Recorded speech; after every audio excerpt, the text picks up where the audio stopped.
বিশ্বনবী বিশাল মরুপথ পাহাড়ি পথ পাড়ি দিয়ে তায়েফের মরুজমিনে গেলেন কোরআনের দাওয়াত নিয়ে, ইমানের দাওয়াত নিয়ে।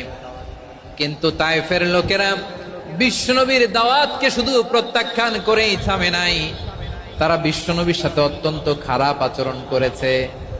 বিশ্বনবীকে শারীরিকভাবে হেনস্থা করেছে, আমার নবীকে শারীরিকভাবে অত্যাচার করেছে, আমার পেয়ারা নবীর গায়ে পাথর মেরেছে, বিশ্বনবীর গা বেয়ে ঝরঝর করে রক্ত ঝরেছে, নবী জামিনের মধ্যে লুটিয়ে পড়েছেন, আবার মেরেছে, আবার নবী হাঁটতে শুরু করলেন, পেছন থেকে আবার মেরেছে, আবার নবী রক্তাক্ত হয়ে জামিনের মধ্যে লুটিয়ে পড়লেন, আবার মেরেছে।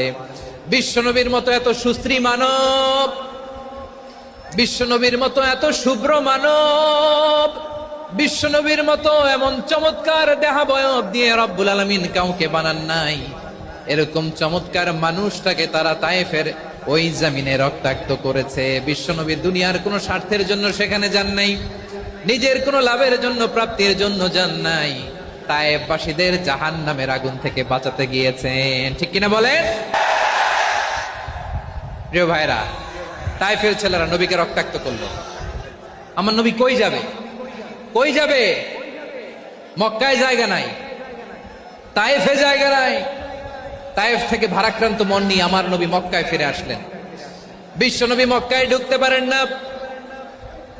মক্কার মরুভূমির দিকে তাকিয়ে, উপত্যকার দিকে তাকিয়ে বিশ্বনবী ধা ধা করে কাঁদেন, ঝরঝর করে নবীর চেহারা মুবারক থেকে চোখের পানিগুলো বেয়ে বেয়ে পড়ে। আমার জন্মস্থান, আমার শৈশব, কৈশোর, যৌবন কেটেছে এই মক্কায়, আমার এলাকায় আমি ঢুকতে পারি না। বিশ্বনবী মক্কার অনতি দূরে দাঁড়িয়ে জায়েদকে পাঠালেন, জায়েদ যাও, দেখো কেউ আমাকে সাপোর্ট করার মতো আছে কিনা, যাও অমুকের কাছে যাও।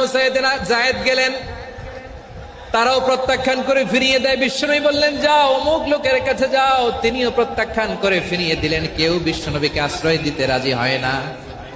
নিজ জন্মভূমিতে বিতাড়িত বিশ্বনবী, সর্বশেষ বিশ্বনবী বললেন যাও মুতঈম ইবনে আদির ঘরে যাও। মুতঈম ইবনে আদি মুশরিক, তার কাছে যাও। গেলেন, মুতঈম ইবনে আদি রাজি হয়ে গেল। সুবহানাল্লাহ বলেন।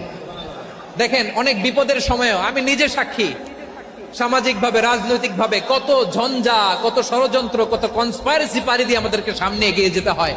এই শত্রুদের ভেতরেও একজনকে দাঁড় করিয়ে দেয় যে আল্লাহর কোরআনের জন্য রেডি হয়ে যায়। পড়েন সুবহানাল্লাহ।